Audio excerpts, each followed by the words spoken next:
जो भी भक्त श्रद्धा से सूर्य भगवान की यह पावन कथा सुन लेता है उसके जीवन से कष्ट अपने आप दूर हो जाते हैं। दर्शक बंधु, आज हम आपको एक ऐसी पावन और दिव्य कथा सुनाने जा रहे हैं जो केवल सुनने भर से ही मनुष्य के जीवन में छाए अंधकार को दूर कर देती है। कहा जाता है कि सूर्य भगवान केवल प्रकाश के देवता नहीं है, बल्कि वे आत्म बल, आरोग्य, तेज, सत्य और कर्म शक्ति के प्रतीक हैं। जिनके जीवन में दुख, रोग, भय, ग्रह दोष या मानसिक पीड़ा होती है, यदि वे श्रद्धा से सूर्य भगवान की कथा को सुन लेते हैं तो उनके कष्ट स्वयं मार्ग छोड़ने लगते हैं। दर्शक बंधु, यह कथा केवल शब्दों का संग्रह नहीं है, यह आत्मा को झकझोरने वाली अनुभूति है। इस कथा में आपको अपने जीवन के कई प्रश्नों के उत्तर मिलेंगे, अपने कर्मों का प्रतिबिंब दिखाई देगा और यह समझ आएगा कि सूर्य भगवान की कृपा किस प्रकार मनुष्य के भाग्य को भी बदल सकती है। इसलिए आपसे विनम्र निवेदन है कि इस पावन कथा को श्रद्धा, विश्वास और शांत मन से अंत तक सुने। संभव है कि इस कथा का कोई एक प्रसंग, कोई एक वाक्य आपके जीवन के कष्टों को हर ले और आपको एक नई दिशा दे। आइए अब बिना किसी विलंब के आरंभ करते हैं सूर्य भगवान की इस दिव्य और कल्याणकारी कथा को। बहुत समय पहले की बात है, भारतवर्ष की पवित्र भूमि पर एक अत्यंत प्रतापी राजा राज्य करते थे, जिनका नाम था राजा हरिश्चंद्र। राजा हरिश्चंद्र स्वभाव से बहुत ही धर्मनिष्ठ, न्यायप्रिय और प्रजापालक थे। उनके राज्य में प्रजा बहुत सुखी थी, चारों तरफ धन धान्य की कोई कमी नहीं थी। राजा के खजाने हमेशा भरे रहते थे और उनके द्वार से कोई भी याचक कभी खाली हाथ नहीं लौटता था। राजा की पत्नी का नाम रानी वीरावती था। रानी वीरावती भी साक्षात ममता की मूरत थी और ईश्वर में उनका बहुत गहरा विश्वास था। बाहर से देखने पर ऐसा लगता था कि राजा हरिश्चंद्र और रानी वीरावती का जीवन स्वर्ग के समान है। उनके पास सब कुछ था, मान सम्मान, विशाल राज्य और अपार संपत्ति। लेकिन दोस्तों, कहते हैं ना कि हर दीपक के नीचे अंधेरा होता है। ठीक वैसे ही राजा के जीवन में एक बहुत बड़ा दुख था जिसने उनकी रातों की नींद और दिन का चयन छीन रखा था, और वह दुख था उनकी अपनी ही संतान राजा हरिश्चंद्र और रानी वीरावती के 5 पुत्र थे। होना तो यह चाहिए था कि राजा के पुत्र होने के नाते वे भी अपने पिता की तरह संस्कारी, वीर और प्रजा की सेवा करने वाले होते, लेकिन दुर्भाग्य से वे पांचों के पांचों पुत्र अत्यंत दुष्ट, अहंकारी और अधर्मी निकले। बचपन से ही इन 5 राजकुमारों को राजा ने बहुत लाड प्यार दिया था, लेकिन उस लाड प्यार ने उन्हें बिगाड़ दिया था। जैसे जैसे वे बड़े हुए उनके अवगुण भी बढ़ते गए। उन 5 भाइयों में ना तो बड़ों के लिए कोई आदर था और ना ही ईश्वर के प्रति कोई डर। वे 5 मिलकर राज्य की भोली भाली जनता को सताते थे। कभी किसी गरीब किसान की खड़ी फसल को अपने घोड़ों से रौंद देते, तो कभी किसी व्यापारी का सामान जबरदस्ती उठवा लेते। वे बिना किसी कारण के जानवरों को मारते और साधु संतों का अपमान करते थे। राजा हरिश्चंद्र को जब भी अपने पुत्रों की इन करतूतों के बारे में पता चलता तो उनका मस्तक शर्म से झुक जाता। वे सोचते थे कि मैंने जीवन भर धर्म का पालन किया, कभी किसी का दिल नहीं दुखाया, फिर मेरे घर में ऐसे कुपुत्र ने जन्म क्यों लिया। राजा कई बार अपने पुत्रों को अपने पास बुलाते और उन्हें समझाने का प्रयास करते। एक दिन की बात है, राजा हरिश्चंद्र अपने कक्ष में बहुत उदास बैठे थे। तभी रानी मीरावती वहां आई। उन्होंने देखा कि राजा की आंखों में आंसू भरे हुए हैं। रानी ने व्याकुल होकर पूछा, महाराज, आप इतने चिंतित क्यों हैं? क्या राज्य पर कोई संकट आया है? राजा ने एक गहरी सांस ली और कहा, रानी, राज्य पर तो कोई बाहरी संकट नहीं है, लेकिन हमारे घर के भीतर जो संकट पनप रहा है वह मुझे अंदर ही अंदर खाए जा रहा है। हमारे ये 5 पुत्र हमारे कुल का नाश करने पर तुले हुए हैं। आज फिर नगर के कोतवाल ने सूचना दी है कि हमारे मंझले पुत्र ने एक वृद्ध ब्राह्मण का अपमान किया और उनकी पूजा की थाली को लात मार दी। सोचो रानी, जिस कुल में ब्राह्मणों और संतों का सम्मान होता आया है वहां ऐसा अनर्थ। मुझे डर है कि इनके पापों का दंड कहीं पूरे राज्य को ना भुगतना पड़े। रानी मीरा की भी आंखें भर आई। उन्होंने कहा, महाराज मैं भी बहुत दुखी हूँ। मैंने भी उन्हें कई बार समझाने की कोशिश की, ममता से भी और क्रोध से भी, लेकिन उन पर किसी बात का कोई असर नहीं होता। वे अपनी ही धुन में मस्त हैं। उन्हें लगता है कि वे राजकुमार हैं तो वे कुछ भी कर सकते हैं। वे भूल गए हैं कि राजा का धर्म प्रजा की रक्षा करना होता है, उन्हें सताना नहीं। राजा हरिश्चंद्र उठ खड़े हुए और खिड़की के पास जाकर बाहर देखने लगे। बाहर का दृश्य बहुत सुंदर था, लेकिन राजा के मन में तूफान चल रहा था।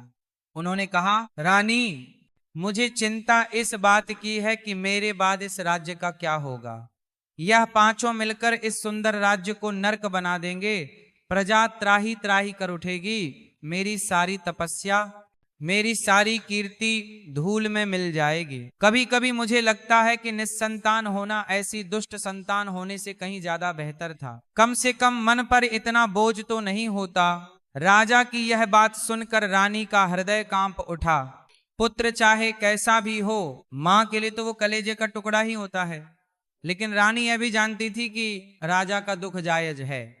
उन पांचों पुत्रों ने पूरे नगर में आतंक मचा रखा था। लोग अब राजा के सामने तो कुछ नहीं कहते थे, लेकिन पीठ पीछे राजकुमारों को कोसते थे और बददुआएं देते थे। और माता पिता के लिए इससे बड़ा दुख क्या हो सकता है कि उनकी संतान को लोग बद्दुआ दें। दिन बीतते गए, लेकिन राजकुमारों के व्यवहार में रत्ती भर भी सुधार नहीं आया, बल्कि उनकी धृष्टता और बढ़ती गई। अब वे राज दरबार में भी मंत्रियों का अपमान करने लगे थे। वे राजा के न्याय कार्य में बाधा डालते और अपराधियों को पैसे लेकर छोड़ देते। राजा हरिश्चंद्र यह सब देख रहे थे और खून के घूंट पीकर रह जाते थे। वे विवश थे। उन्होंने कई बार सोचा कि उन्हें कठोर दंड दें, उन्हें कारागार में डाल दें, लेकिन पिता का मोह उन्हें रोक लेता था। एक दिन शाम के समय पांचों राजकुमार शिकार खेलने के लिए जंगल की ओर गए। जंगल में उन्होंने देखा कि एक आश्रम बना हुआ है, जहां कुछ मुनि शांति से यज्ञ कर रहे हैं। उस पवित्र वातावरण को देखकर किसी का भी मन श्रद्धा से झुक जाए, लेकिन उन राजकुमारों के मन में शैतानी जागी। सबसे बड़े राजकुमार ने कहा, देखो भाइयों, यह पाखंडी साधु यहाँ क्या कर रहे हैं, चलो इनका थोड़ा मनोरंजन करते हैं। दूसरे भाइयों ने भी हाँ में हाँ मिलाई।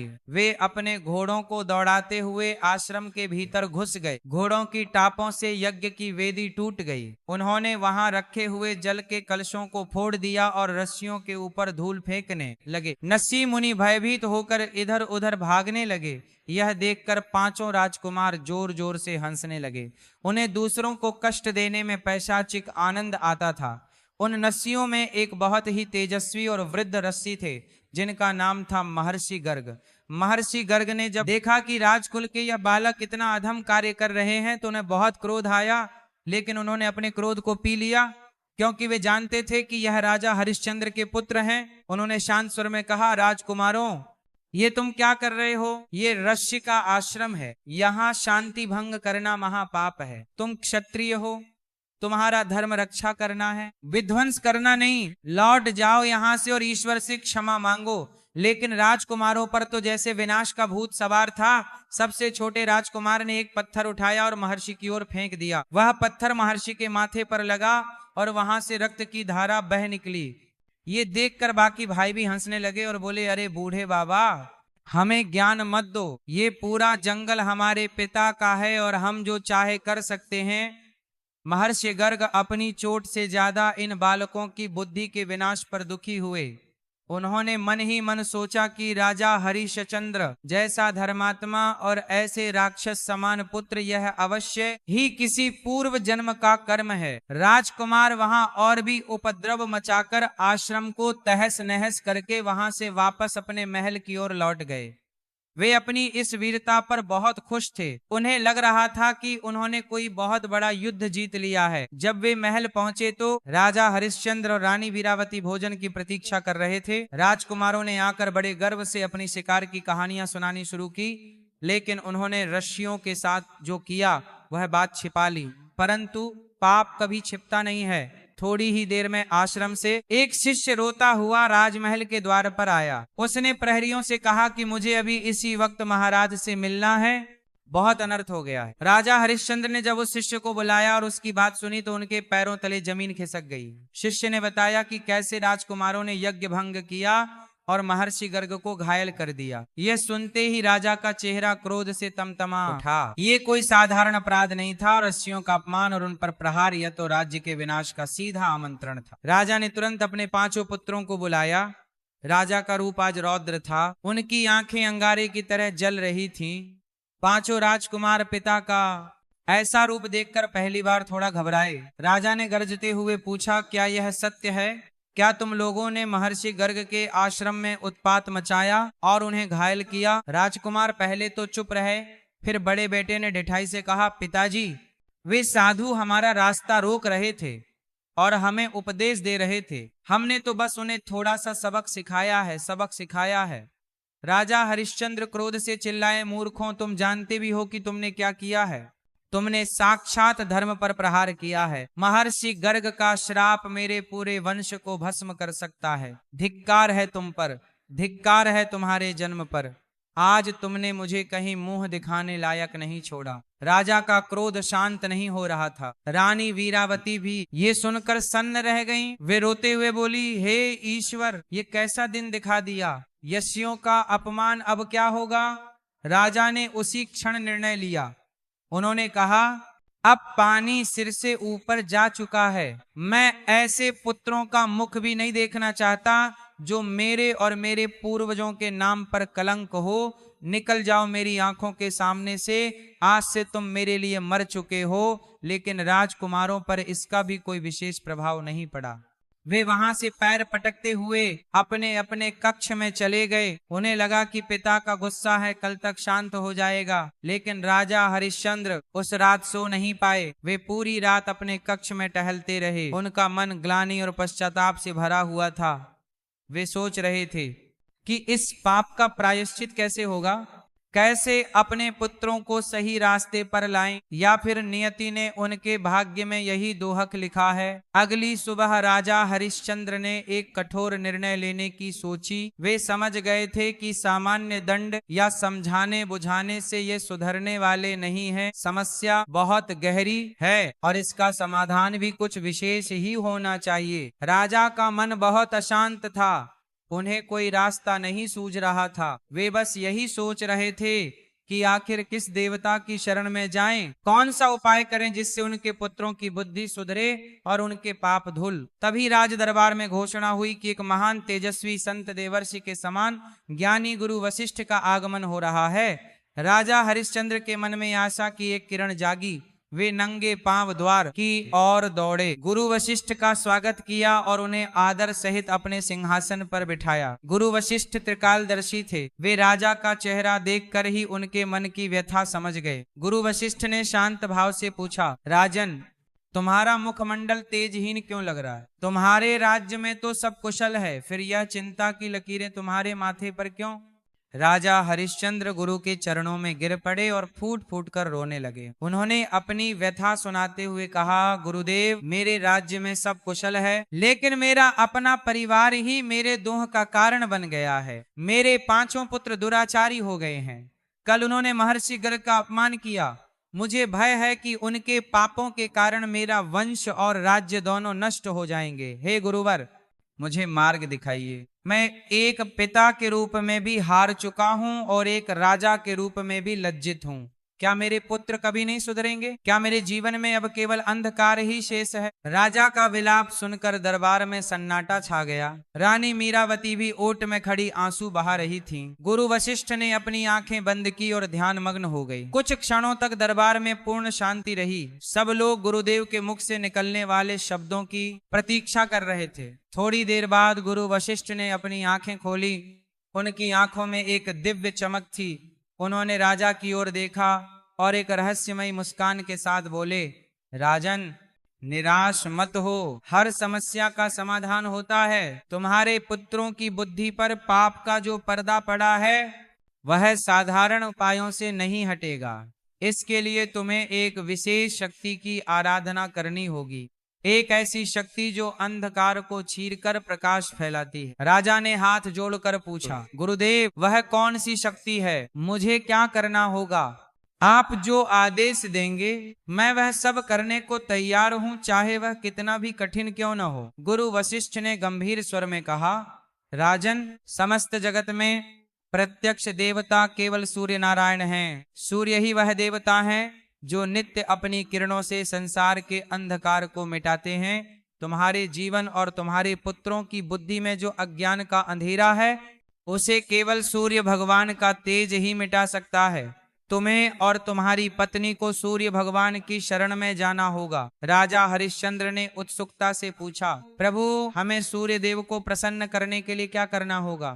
कृपया हमें विधि बताएं। तब गुरु वशिष्ठ ने कहा, सुनो राजन, मैं तुम्हें सूर्य भगवान की महिमा और उनके व्रत की एक प्राचीन और गुप्त कथा सुनाता हूं, जिसके प्रभाव से रंक भी राजा बन जाता है और पापी भी पुण्यात्मा हो जाता है। लेकिन इसके लिए तुम्हें पूर्ण निष्ठा और धैर्य रखना होगा।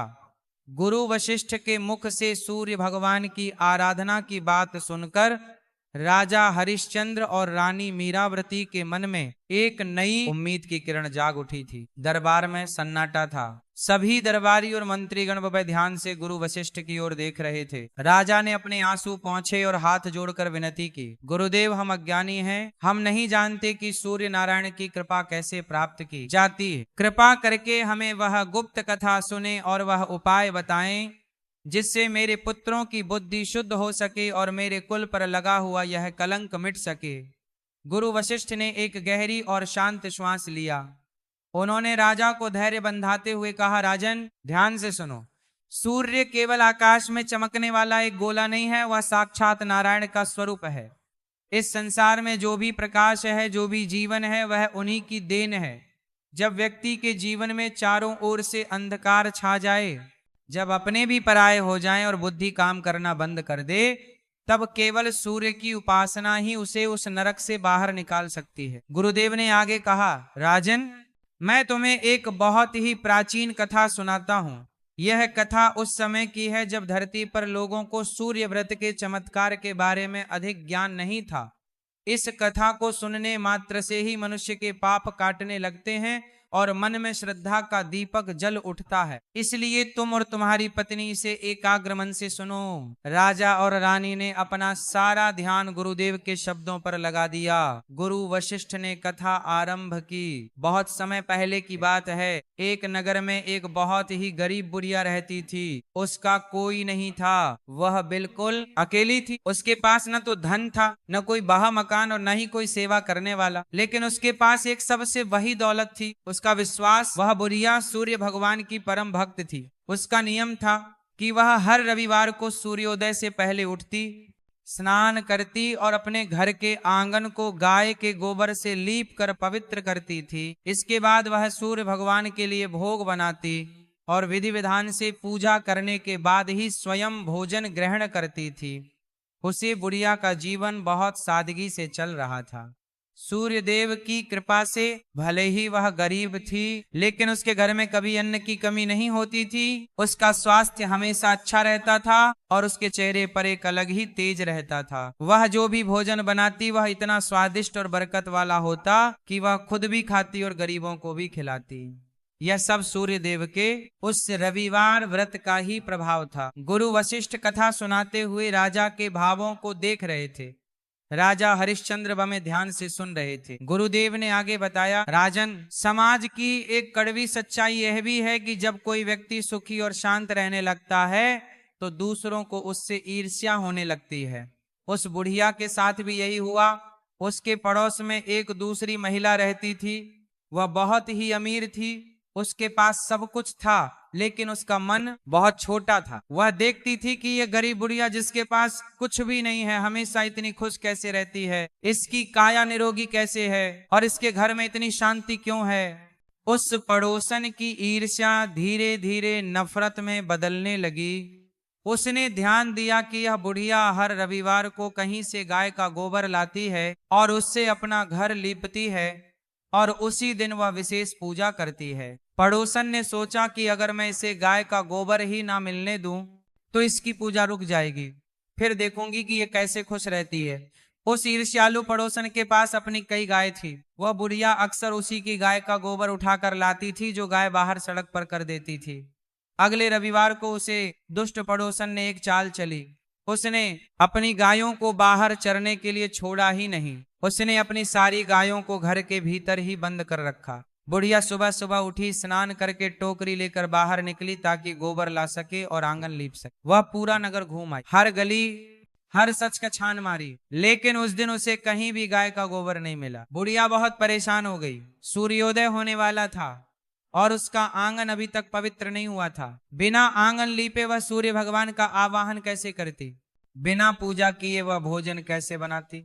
वह निराश होकर अपने घर लौट आई। उसका मन बहुत दुखी था। उसे लगा कि आज उससे कोई अपराध हो गया है, इसीलिए सूर्य भगवान ने उसे अपनी सेवा का अवसर नहीं दिया। गुरु वशिष्ठ ने राजा हरिश्चंद्र की ओर देखा और कहा, देखो राजन, भक्त का हृदय कितना कोमल होता है। उसे बुढ़िया ने पड़ोसन को दोष नहीं दिया, उसने अपनी किस्मत को नहीं कोसा, बल्कि उसने खुद को ही दोषी माना। उस दिन बुढ़िया ने ना तो भोजन पकाया और ना ही पानी की एक बूंद पी। वह पूरा दिन अपने घर के एक कोने में बैठकर भूखी प्यासी सूर्य भगवान का नाम जपती रही। उसने निर्जला उपवास रखा। शाम हुई, रात हुई, लेकिन उसने कुछ नहीं खाया। दुख और भूख प्यास के कारण वह वहीं जमीन पर ही सो गई। राजा हरिश्चंद्र ने पूछा, गुरुदेव, क्या सूर्य भगवान ने अपनी भक्ति की यह दशा नहीं देखी? क्या उन्हें दया नहीं आई?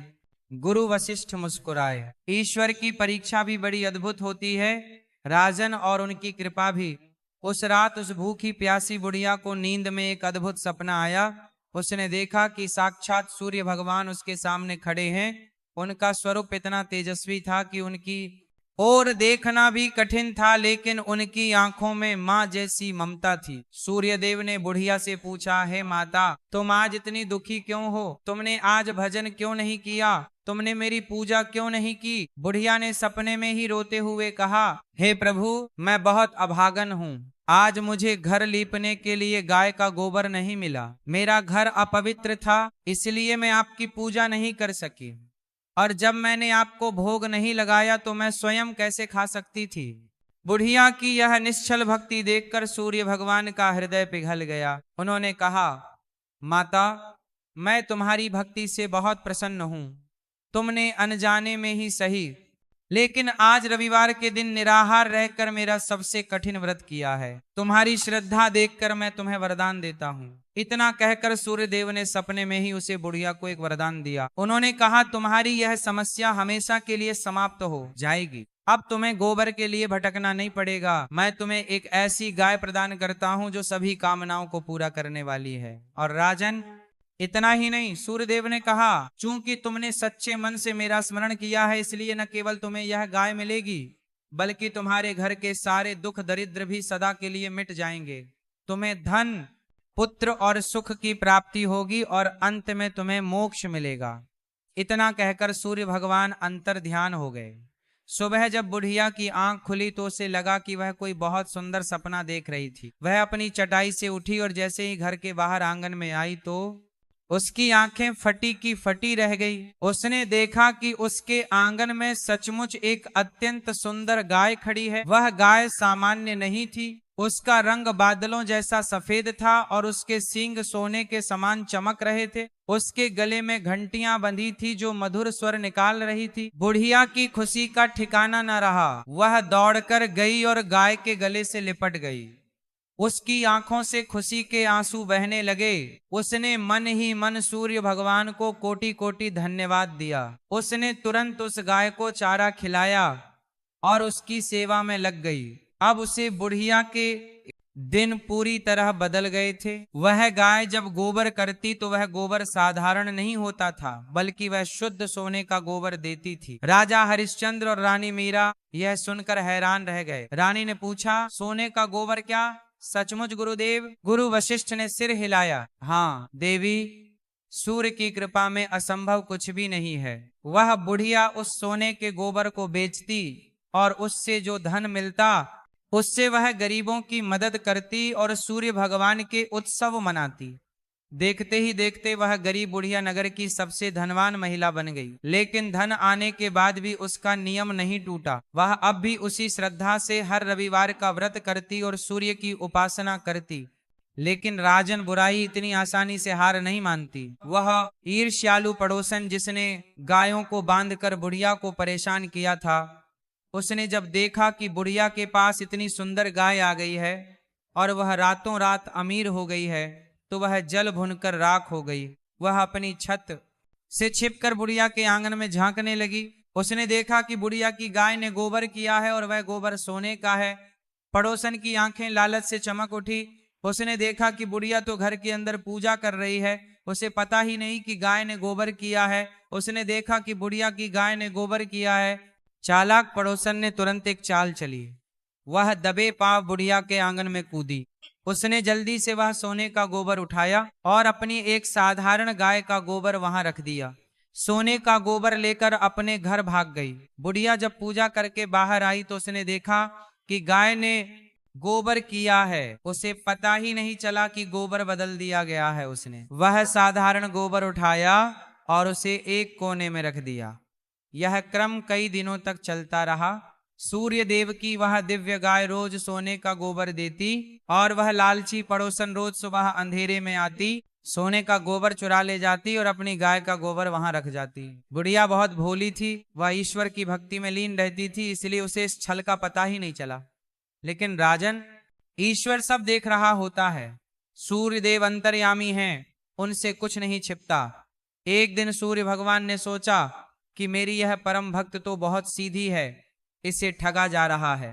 अगर ऐसा ही चलता रहा तो इसके पुण्य का फल उस पापी पड़ोसन को मिलता रहेगा और मेरी भक्ति फिर से गरीब हो जाएगी। तब सूर्य देव ने अपनी माया रची। उस शाम बहुत जोर की आंधी आई। इतनी तेज हवा चली कि बुढ़िया ने अपनी गाय को आंगन से खोलकर घर के भीतर अपने कमरे में ही बंद लिया। उसने सोचा कि बाहर मौसम खराब है, कहीं गाय को ठंड ना लग जाए। अगली सुबह जब बुढ़िया सोकर उठी तो उसने देखा कि गाय ने कमरे के अंदर ही गोबर किया है और वह गोबर शुद्ध सोने का है और जगमगा रहा है। बुढ़िया समझ गई कि यह गाय कोई साधारण गाय नहीं है। उसे यह भी समझ आ गया कि इतने दिनों से क्या हो रहा था। उस दिन के बाद से बुढ़िया ने गाय को घर के भीतर ही बांधना शुरू कर दिया। उधर उस लालची पड़ोसन की हालत खराब हो गई। उसे सोने का गोबर मिलना बंद हो गया। उसका लालच इतना बढ़ गया था कि वह अब किसी भी हद तक जाने को तैयार थी। उसने सोचा कि अगर यह गाय मुझे नहीं मिल सकती तो मैं इसे बुढ़िया के पास भी नहीं रहने दूंगी। देखो राजन, दुष्ट व्यक्ति की बुद्धि कैसे काम करती है। वह खुद सुखी नहीं रहना चाहता, वह बस दूसरों को दुखी देखना चाहता है। ठीक वैसे ही जैसे तुम्हारे पुत्र प्रजा को सताकर खुश होते हैं। राजा हरिश्चंद्र का सिर शर्म से झुक गया। उन्होंने कहा, सत्य कह रहे हैं गुरुदेव, ईर्ष्या और लालच मनुष्य को राक्षस बना देता है। फिर क्या हुआ? उस पड़ोसन ने क्या किया? गुरु वशिष्ठ ने कहा, उस पड़ोसन ने एक बहुत ही भयंकर षड्यंत्र रचा। उस समय उस नगर का जो राजा था वह भी तुम्हारे जैसा ही प्रतापी था, लेकिन वह कानों का थोड़ा कच्चा था। वह पड़ोसन राजा के दरबार में पहुंची। उसने राजा के सामने जाकर कहा, महाराज, आपके राज्य में एक चमत्कार हुआ है, लेकिन आपको उसकी खबर ही नहीं है। आपके राज्य में एक बुढ़िया है जिसके पास ऐसी गाय है जो सोने का गोबर देती है। राजा ये सुनकर चौंक गया। उसने कहा, क्या बकवास कर रही हो, गाय और सोने का गोबर? पड़ोसन ने कसम खाते हुए कहा, मैं सत्य कह रही हूं महाराज, लेकिन विचार करने वाली बात यह है कि ऐसी दिव्य वस्तु तो राजा के पास होनी चाहिए। एक साधारण बुढ़िया के पास सोने की गाय का क्या काम? एक उस गाय पर तो राजकोष का अधिकार है, उसे बुढ़िया ने उस गाय को छिपा कर रखा है, जो कि राजा की अवमानना है। राजा के मन में भी लोभ आ गया। उसे लगा कि यदि सचमुच ऐसी कोई गाय है तो वह मेरे खजाने की शोभा बढ़ानी चाहिए। राजा ने तुरंत अपने सैनिकों को आदेश दिया, जाओ और उस बुढ़िया के घर से वह गाय लेकर आओ, और अगर बुढ़िया विरोध करे तो उसे भी पकड़ कर ले आओ। सैनिक तुरंत बुढ़िया के घर पहुंचे। बुढ़िया उस समय अपनी गाय को रोटी खिला रही थी। सैनिकों ने बिना कोई बात सुने गाय की रस्सी खोल ली। बुढ़िया रोने लगी, गिड़गिड़ाने लगी, भैया ये गाय मत ले जाओ, यही मेरा सहारा है, ये मेरे सूर्य भगवान का प्रसाद है। लेकिन सैनिकों ने एक ना सुनी। वे गाय को जबरदस्ती खींचकर राजमहल की ओर ले गए। बुढ़िया उनके पीछे पीछे रोती हुई गई, लेकिन उसे महल के अंदर नहीं जाने दिया गया। बुढ़िया वहीं महल के द्वार पर बैठकर फूट फूट कर रोने लगी। उसने आसमान की ओर हाथ उठाकर पुकारा, हे सूर्यदेव, मैंने कौन सा अपराध किया था? आपने मुझे ये वरदान दिया और अब राजा इसे छीन ले गया। अब मैं क्या करूं? मेरी रक्षा करो प्रभु, मेरी लाज रखो। उस दिन बुढ़िया ने फिर से अन्न जल त्याग दिया और वह रोते रोते प्रार्थना करने लगी। गुरु वशिष्ठ रुके और उन्होंने राजा हरिश्चंद्र की आंखों में झांकते हुए कहा, राजन, जब किसी निर्दोष और सच्चे भक्त के आंसू गिरते हैं तो उसका बदला स्वयं परमात्मा लेते हैं। राजा उस गाय को पाकर बहुत खुश था। उसने गाय को अपने शाही अस्तबल में बंधवा दिया, लेकिन राजा को यह नहीं पता था कि वह गाय नहीं बल्कि अपना विनाश अपने घर ले आया है। उस रात जैसे ही राजा सोने गया, उसे नींद नहीं आई। पूरे महल में अचानक अजीब सी हलचल होने लगी।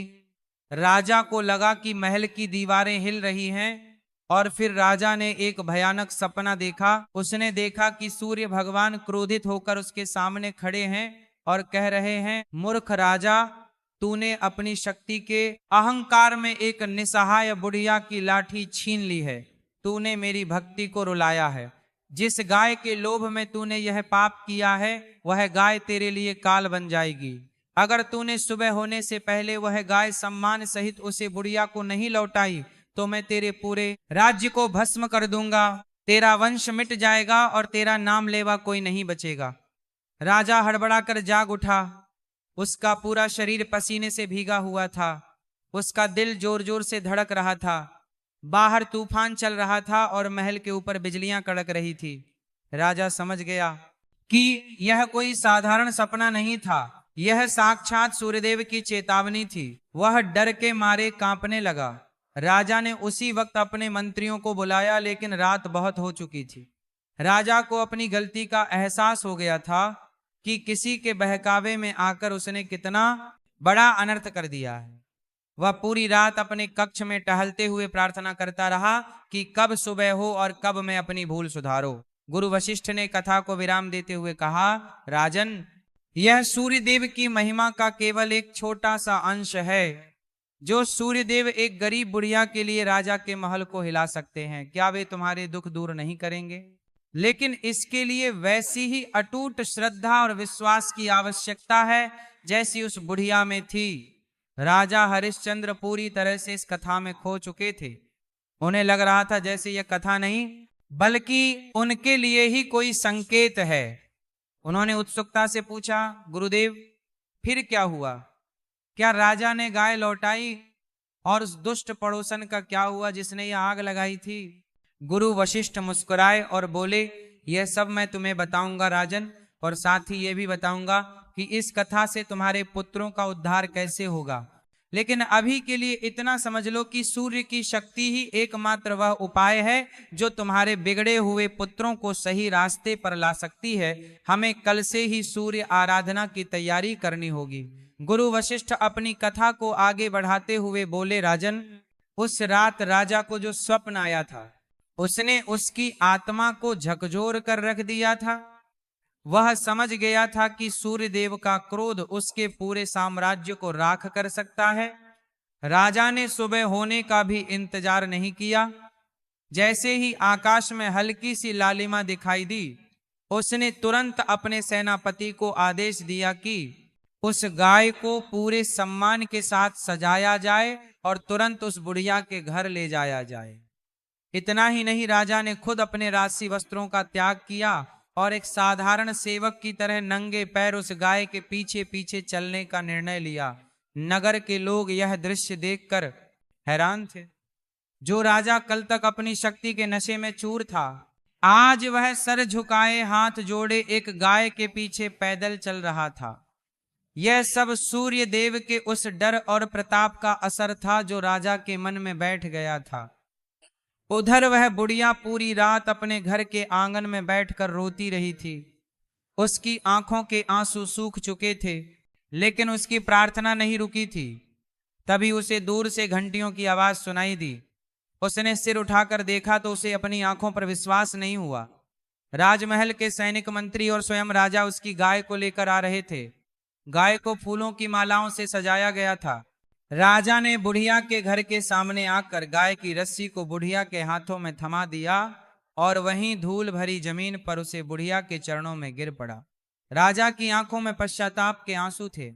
उसने गिड़गिड़ाते हुए कहा, हे माता, मुझे क्षमा कर दो। मैं अज्ञानी था। मुझे मेरे पद और धन का अहंकार हो गया था।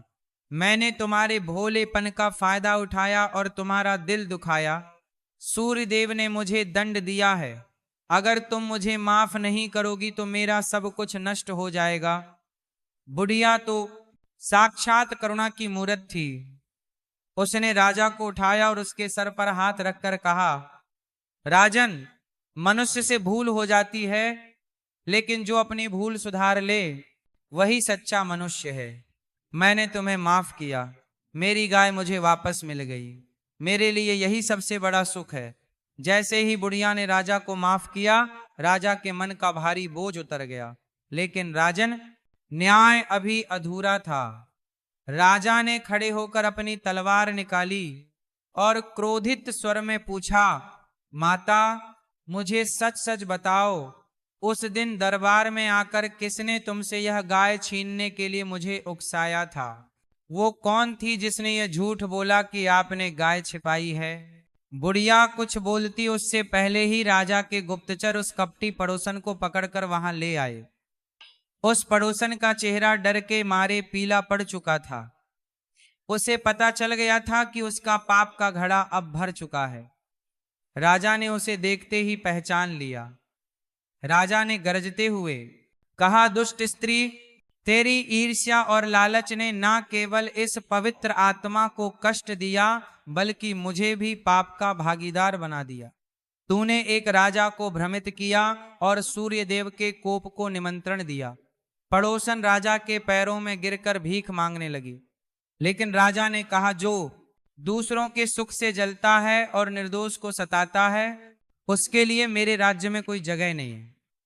राजा ने उसी वक्त आदेश दिया कि इस स्त्री का मुंह काला करके इसे गधे पर बैठाकर पूरे नगर में घुमाया जाए और फिर इसे राज्य से बाहर निकाल दिया जाए, ताकि भविष्य में कोई भी पड़ोसी अपने पड़ोसी के साथ ऐसा छल करने के साथ राज्य के मिलते हैं करने की हिम्मत ना करे।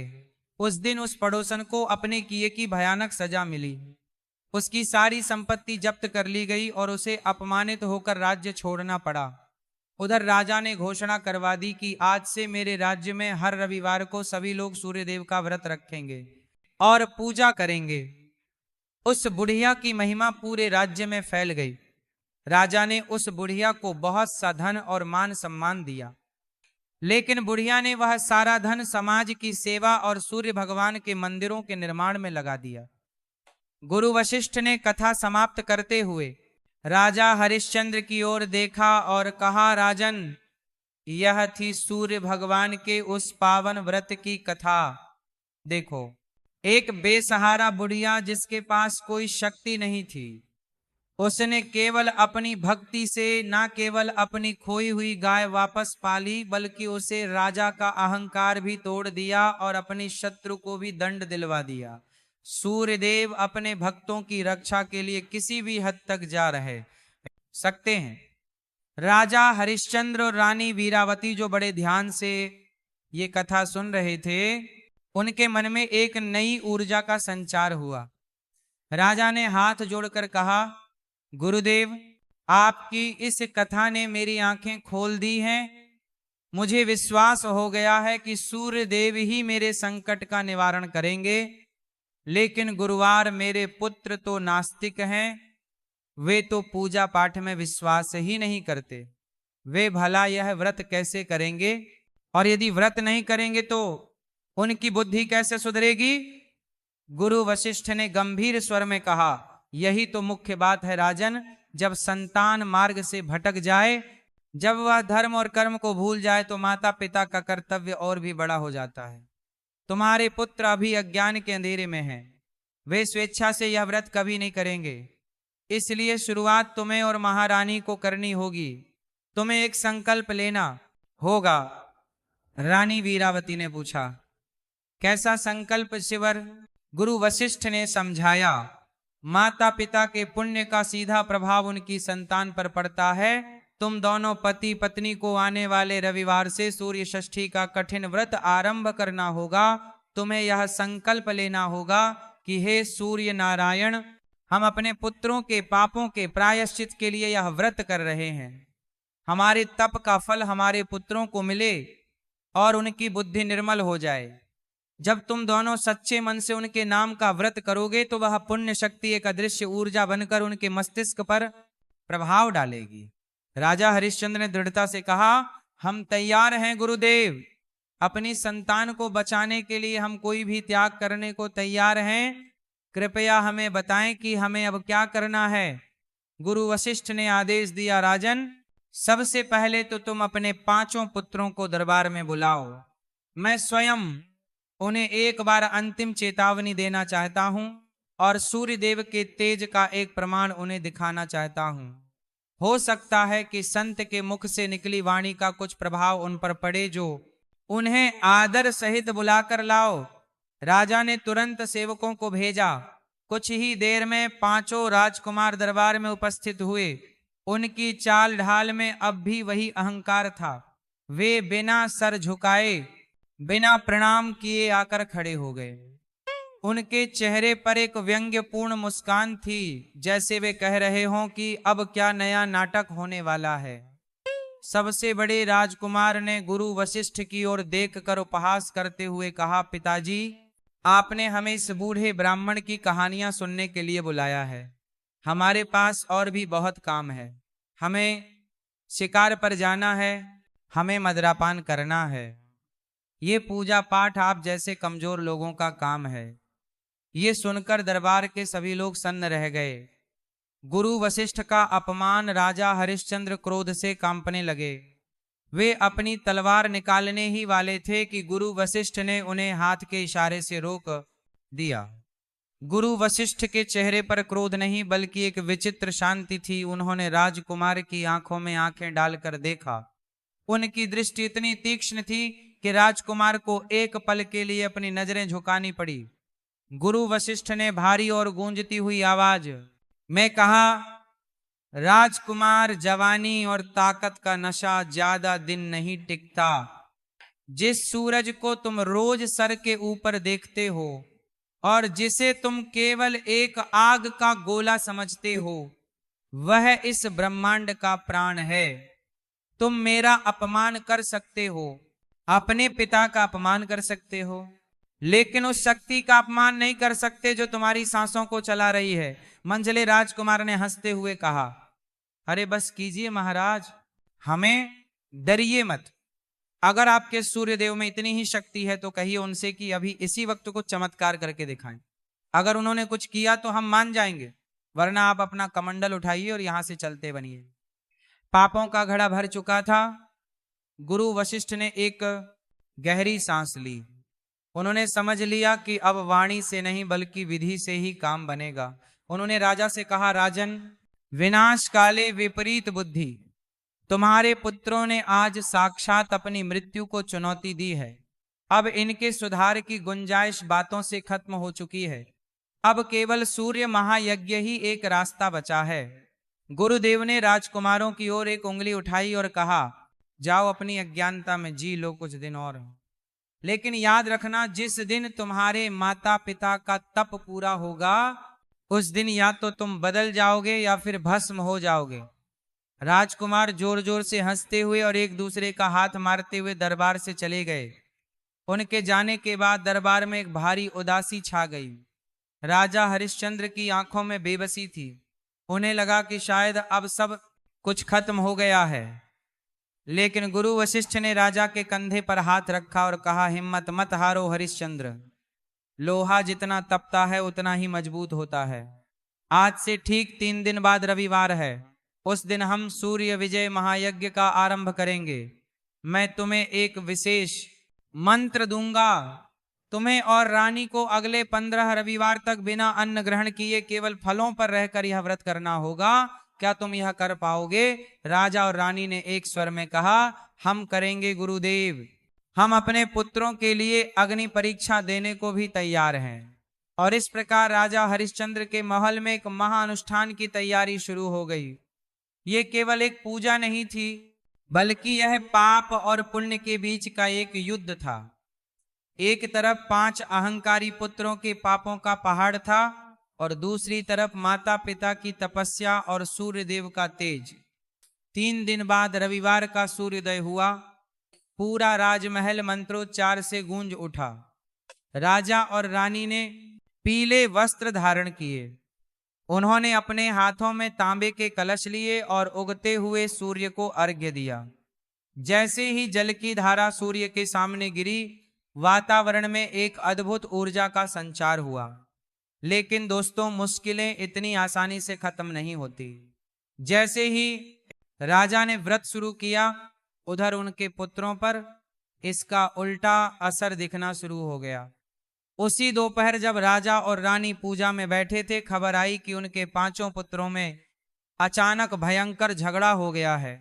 जो भाई कल तक मिलकर पाप करते थे, आज वे ही एक दूसरे की जान लेने पर उतारू हो गए हैं। संपत्ति के बंटवारे को लेकर उन्होंने तलवारें खींच ली हैं। महल के प्रांगण में 5 भाई एक दूसरे के सामने खड़े थे। उनकी आंखों में खून उतर आया था। सैनिक उन्हें रोकने की कोशिश कर रहे थे, लेकिन वे किसी की नहीं सुन रहे थे। यह खबर जब पूजा में बैठे राजा तक पहुंची तो उनका दिल बैठ गया। उन्होंने गुरु वशिष्ठ की ओर देखा। गुरुदेव, यह क्या हो रहा है? हमने तो उनकी भलाई के लिए व्रत शुरू किया था, लेकिन यहां तो वे एक दूसरे को मारने पर तुल्य हैं। गुरु वशिष्ठ ने शांत भाव से कहा, विचलित मत हो राजन, ये शुभ संकेत है। राजा हैरान रह गए। शुभ संकेत? मेरे पुत्र एक दूसरे का वध करने जा रहे हैं और आप इसे शुभ कह रहे हैं। गुरुदेव ने कहा, राजन, जब दवा अपना असर दिखाना शुरू करती है तो शरीर के अंदर का जहर बाहर निकलता है, जिससे एक बार तो तकलीफ बढ़नी ही है। तुम्हारे पुत्रों के अंदर जो पाप और असुरता बैठी हुई है, सूर्यदेव की ऊर्जा ने उस पर प्रहार किया है। यह जो लड़ाई है, यह उनके अहंकार की लड़ाई है। उनका पाप अब सतह पर आ रहा है ताकि वह नष्ट हो सके।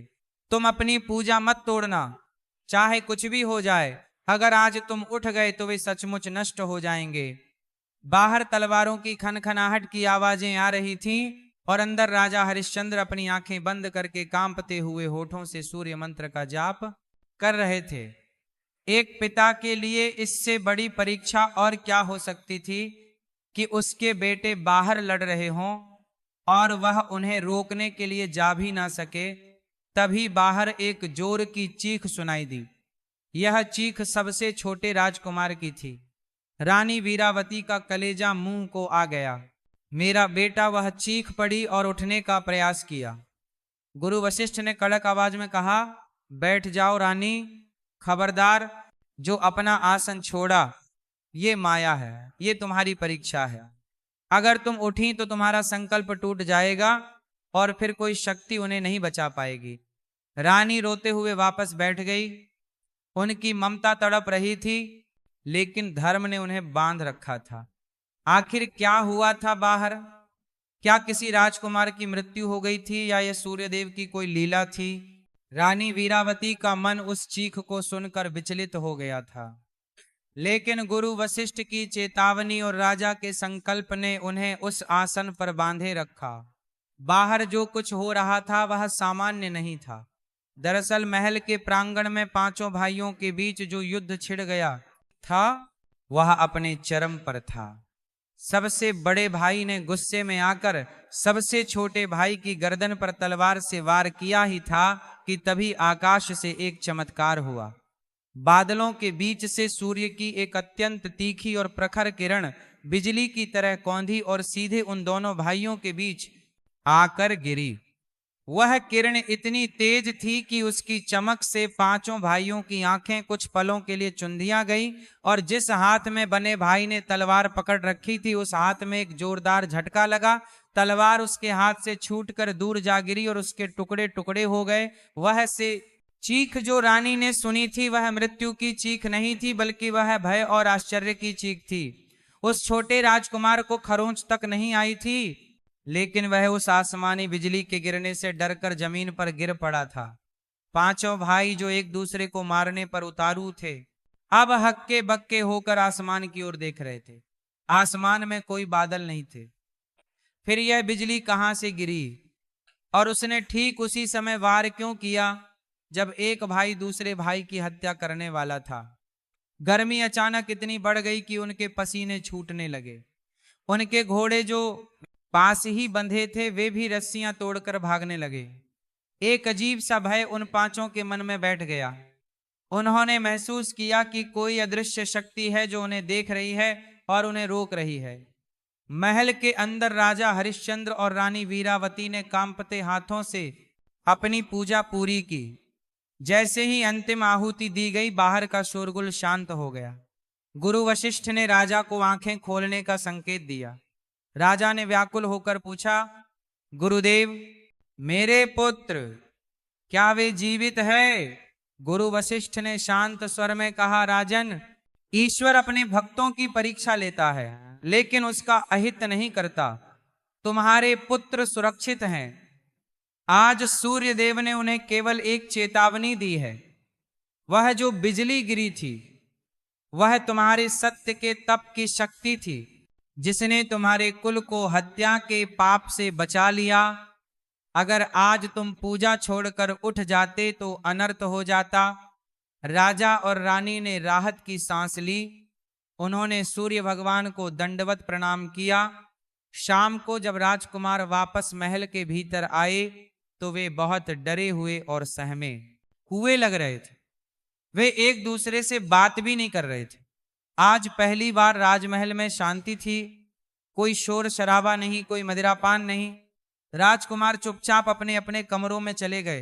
राजा ने रानी से कहा, देखो रानी, गुरुदेव सत्य कहते थे। केवल एक दिन के व्रत का यह प्रभाव है कि जो शेर की तरह दहाड़ते थे आज वे बिल्ली की तरह दुबक गए हैं। लेकिन दोस्तों, पाप की जड़ें बहुत गहरी होती हैं, वे इतनी आसानी से नहीं उखड़ती। अगला पूरा सप्ताह राजकुमारों के लिए बहुत कष्टदायक बीता। सूर्य देव का व्रत शुरू होने के बाद से उनके जीवन में अजीबोगरीब घटनाएं घटने लगी। सोमवार को जब वे शिकार पर गए तो जंगल में उन्हें एक भी जानवर नहीं मिला। वे पूरा दिन भूखे प्यासे भटकते रहे। जब वे थक हार कर एक नदी के किनारे पानी पीने गए तो जैसे ही उन्होंने पानी को हाथ लगाया, पानी सूख गया और वहां केवल कीचड़ रह गया। वे हैरान थे। मंगलवार को जब वे भोजन करने बैठे तो जैसे ही उन्होंने निवाला मुंह में डाला, उन्हें लगा जैसे वे भोजन नहीं बल्कि गरम राख खा रहे हों। उन्होंने गुस्से में थाली फेंक दी और रसोइयों को पीटने लगे। लेकिन रसोइयों ने रोते हुए कसम खाई कि भोजन बिल्कुल सही बना है। यह केवल राजकुमारों को ही कड़वा और राख जैसा लग रहा था। बुधवार की रात को उन्हें नींद नहीं आई। जैसे ही वे आंखें बंद करते उन्हें सपने में चारों तरफ आग ही आग दिखाई देती।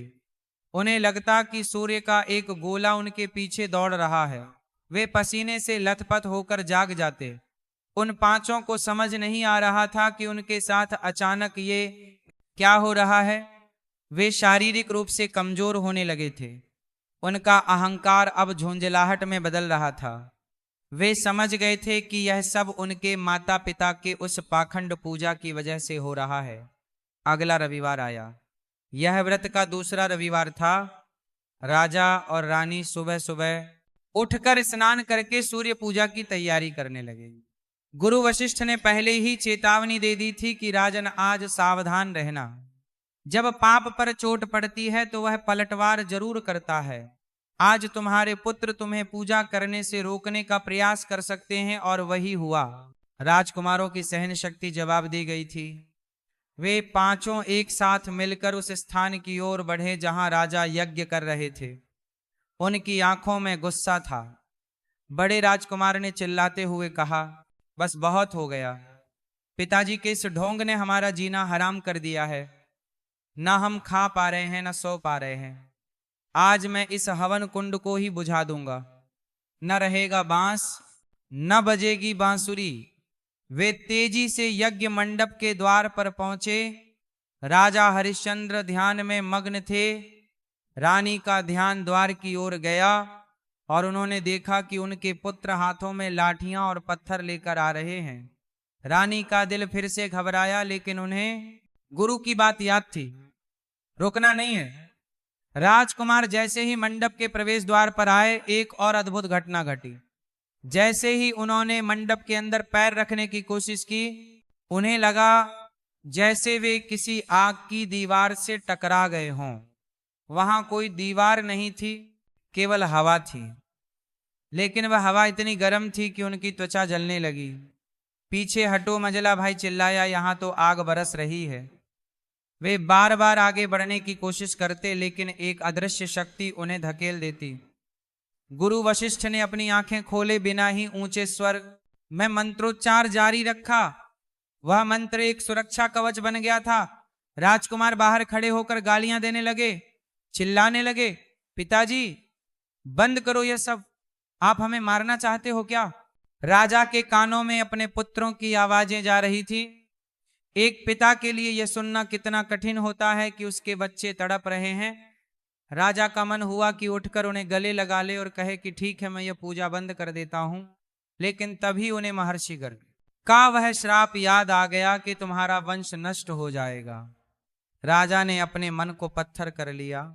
उन्होंने सोचा, नहीं, यह तड़प इनके भले के लिए है। जैसे कड़वी दवा पीने पर बच्चा रोता है, वैसे ही ये रो रहे हैं। मुझे कमजोर नहीं पड़ना है। राजा और रानी ने बाहरी शोरगुल को नजरअंदाज करते हुए अपनी पूजा जारी रखी। उधर राजकुमार गर्मी और जलन बर्दाश्त नहीं कर पाए और वहां से भाग खड़े हुए।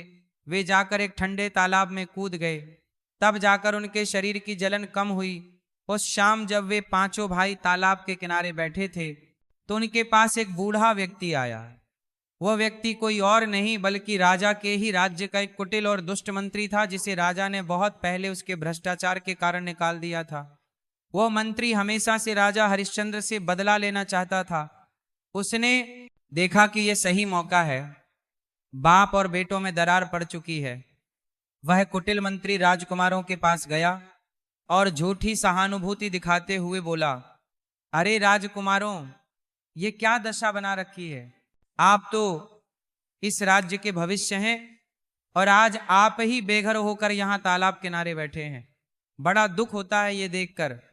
बड़े राजकुमार ने गुस्से में कहा, क्या करें काका, हमारे पिता ही हमारे दुश्मन बन गए हैं।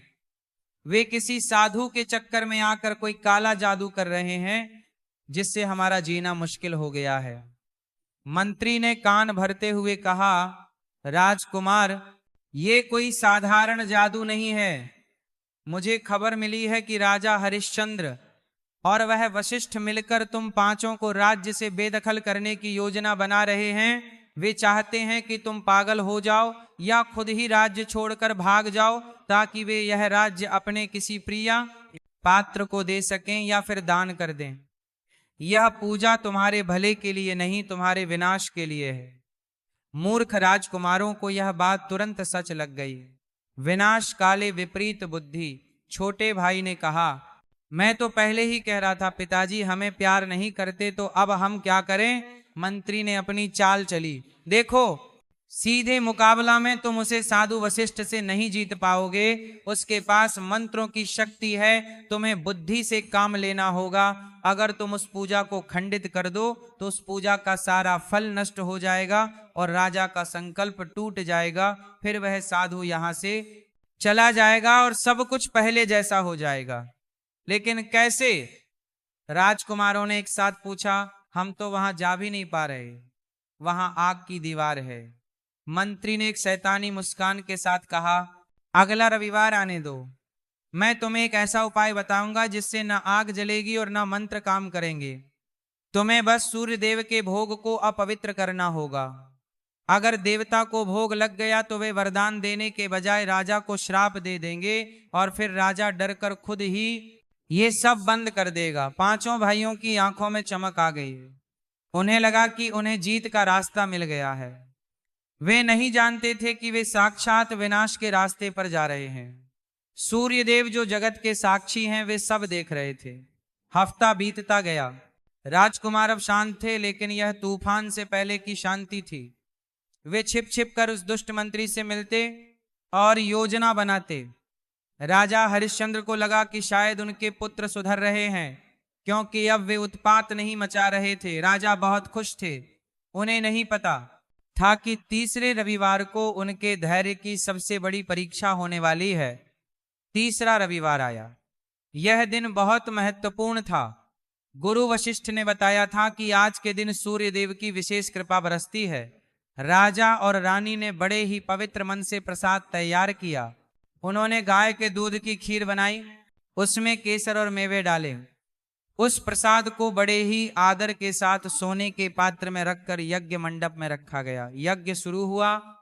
राजा और रानी मंत्रों का जाप कर रहे थे। तभी पीछे के रास्ते से, जहां पहरा कम था, 5 राजकुमार चुपके से मंडप के पास पहुंचे। उन्होंने अपने चेहरे पर कपड़ा बांध रखा था। उनके हाथों में मरे हुए जानवरों की हड्डियां और गंदगी थी। उस दुष्ट मंत्री ने उन्हें बताया था कि जैसे ही राजा आरती के लिए उठेंगे, तुम्हें यह गंदगी हवन कुंड और प्रसाद में फेंकनी है।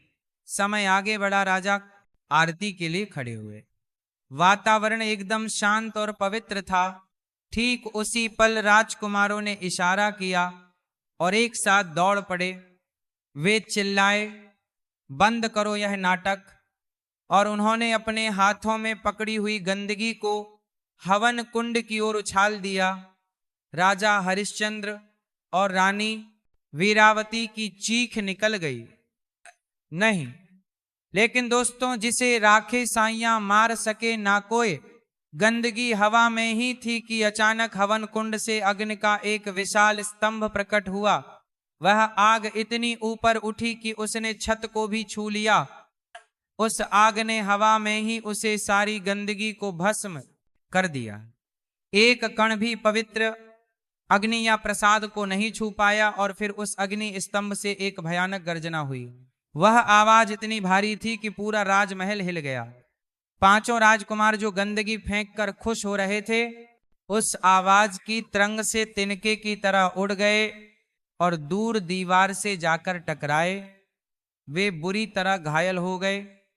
उनके शरीरों पर काले निशान पड़ गए, जैसे किसी ने उन्हें जला दिया हो। धुआं छंटने के बाद गुरु वशिष्ठ अपनी जगह से उठे। उनका चेहरा अब शांत नहीं था, बल्कि अत्यंत गंभीर था। उन्होंने राजा से कहा, राजन, आज तुम्हारे पुत्रों ने पाप की सीमा पार कर दी है।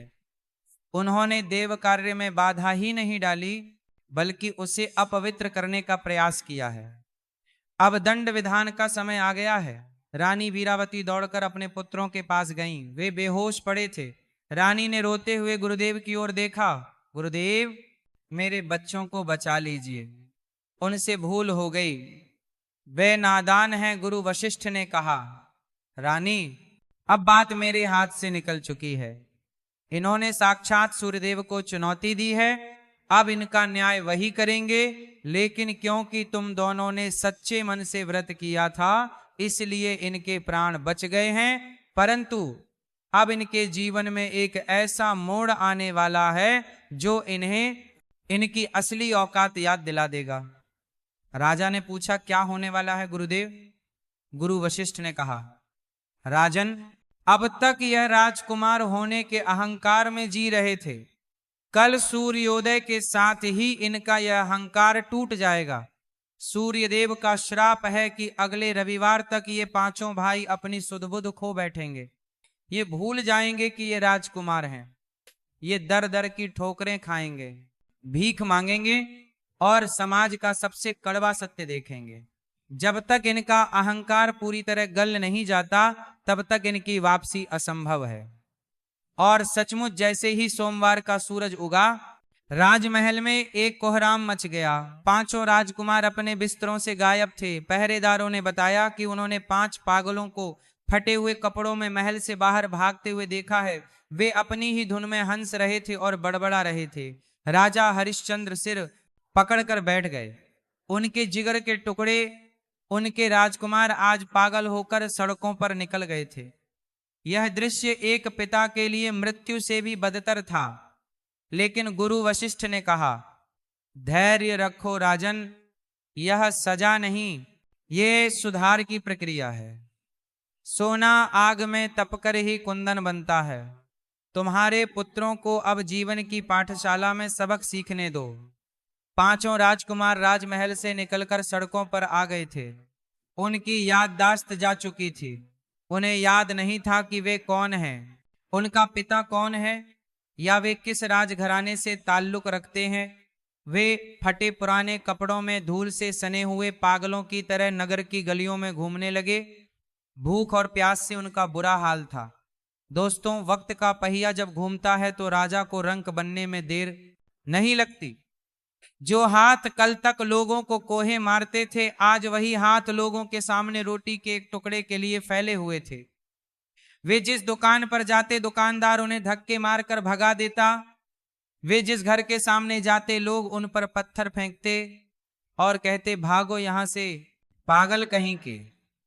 उन्हें अब वही दर्द महसूस हो रहा था जो उन्होंने सालों तक अपनी प्रजा को दिया था।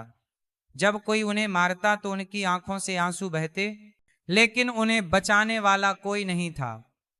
सर्दी की रातों में वे खुले आसमान के नीचे ठिठुरते और गर्मी में नंगे पैर जलती सड़क पर चलते। प्रकृति उन्हें उनके पापों की सजा दे रही थी। इस तरह भटकते भटकते कई महीने बीत गए। उनका शरीर सूख कर कांटा हो गया था। अहंकार पूरी तरह से टूटकर चकनाचूर हो चुका था। उधर राजमहल में राजा हरिश्चंद्र और रानी मीरावती का व्रत अखंड चल रहा था। पुत्रों के वियोग में उनका मन रोता था, लेकिन उनका संकल्प चट्टान की तरह मजबूत था। गुरु वशिष्ठ उन्हें ढांढस बंधाते रहते थे। देखते ही देखते 15वां रविवार आ गया। यह व्रत की समाप्ति का दिन था। उस दिन पूरे राज्य में सूर्य पूजा का आयोजन किया गया था। राजा हरिश्चंद्र ने अंतिम हवन शुरू किया। उन्होंने मन ही मन सूर्यदेव से प्रार्थना की, हे दीनानाथ, हे जगत के स्वामी, मेरी परीक्षा समाप्त करो। मेरे पुत्रों ने अपने कर्मों का फल भोग लिया है, अब उन पर दया करो प्रभु।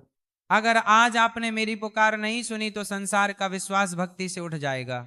जैसे ही राजा ने हवन में अंतिम आहुति डाली और एयूएम सूर्याय नमः का जयकारा लगाया, तभी महल के मुख्य द्वार पर एक हलचल हुई।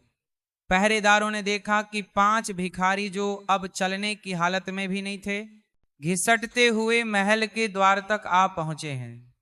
वे भूख से इतने व्याकुल थे कि उन्हें हवन के प्रसाद की सुगंध वहां खींच लाई थी। पहरेदार उन्हें रोकने ही वाले थे कि गुरु वशिष्ठ चिल्लाए, रुको, उन्हें आने दो, उन्हें मत रोको। वे 5 भिखारी, जो असल में राजकुमार ही थे, लड़खड़ाते हुए यज्ञ मंडप के पास आए और वहीं जमीन पर गिर पड़े।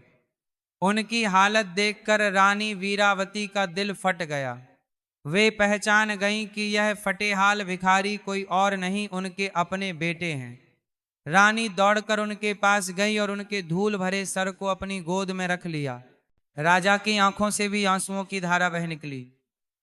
उसी क्षण हवन कुंड से एक दिव्य प्रकाश प्रकट हुआ। वह प्रकाश इतना तीव्र था कि रात में भी दिन जैसा उजाला हो गया, और उस प्रकाश के बीच से साक्षात भगवान सूर्यनारायण प्रकट हुए।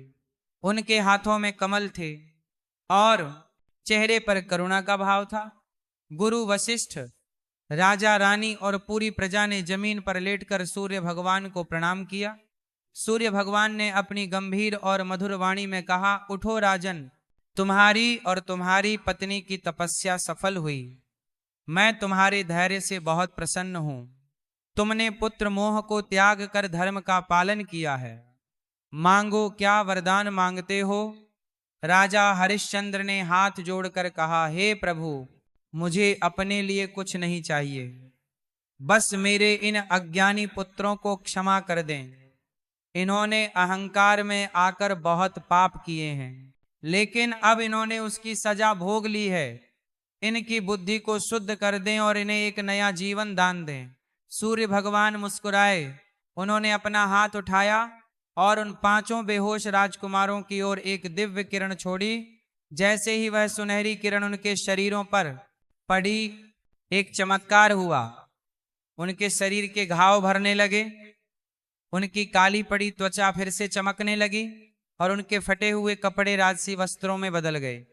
सबसे बड़ा चमत्कार यह हुआ कि जब उन्होंने आंखें खोली तो उनकी आंखों में अब वह पुराना अहंकार और क्रूरता नहीं थी। उनकी आंखों में अब पछतावा और विनम्रता थी। उनकी याददाश्त वापस आ गई थी, लेकिन साथ ही उन्हें अपने भिखारी जीवन का वह कड़वा अनुभव भी याद था। पांचों राजकुमार उठ खड़े हुए। उन्होंने अपने सामने साक्षात सूर्य भगवान को और अपने माता पिता को देखा। उन्हें अपनी पिछली करतूत पर इतनी शर्म आई कि वे रोते हुए अपने पिता और माता के चरणों में गिर पड़े। बड़े राजकुमार ने रोते हुए कहा, पिताजी हमें माफ कर दीजिए, हमने आपको बहुत दुख दिया।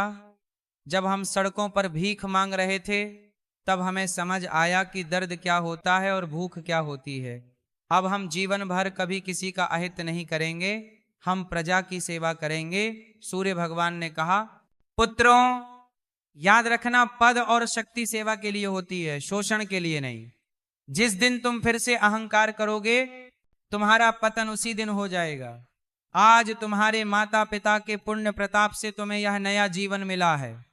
इतना कहकर सूर्य भगवान ने राजा को आशीर्वाद दिया, राजन तुम्हारे राज्य में अब कभी अकाल नहीं पड़ेगा। जो भी व्यक्ति रविवार के दिन श्रद्धा से मेरा व्रत रखेगा या इस कथा को सुनेगा, उसके घर से दरिद्रता और कलह हमेशा के लिए दूर हो जाएगी। नेह संतान को संतान मिलेगी और रोगी को स्वास्थ्य मिलेगा। यह वरदान देकर सूर्यदेव अंतर ध्यान हो गए। उस दिन के बाद से राजा हरिश्चंद्र का राज्य पूरी तरह बदल गया। वे पांचों राजकुमार जो कभी प्रजा के लिए काल थे, अब सबसे बने सेवक बन गए। वे खुद भेष बदलकर राज्य में घूमते और देखते कि किसी गरीब को कोई कष्ट तो नहीं है। राजा हरिश्चंद्र और रानी वीरावती ने अपना शेष जीवन सूर्य की उपासना और आनंद में बिताया। तो दोस्तों, यह थी सूर्य भगवान की वह पावन कथा। इससे हमें यही सीख मिलती है कि अहंकार मनुष्य का सबसे बड़ा शत्रु है और ईश्वर की भक्ति में ही वह शक्ति है जो बिगजे हुए नसीब को भी संवार सकती है। उम्मीद है राजा हरिश्चंद्र के परिवार की तरह आपके परिवार पर भी सूर्य नारायण की कृपा हमेशा बनी रहेगी। अगर आपको ये कहानी पसंद आई हो तो कमेंट में जय सूर्यदेव लिखना ना भूलें और चैनल को सब्सक्राइब जरूर करें।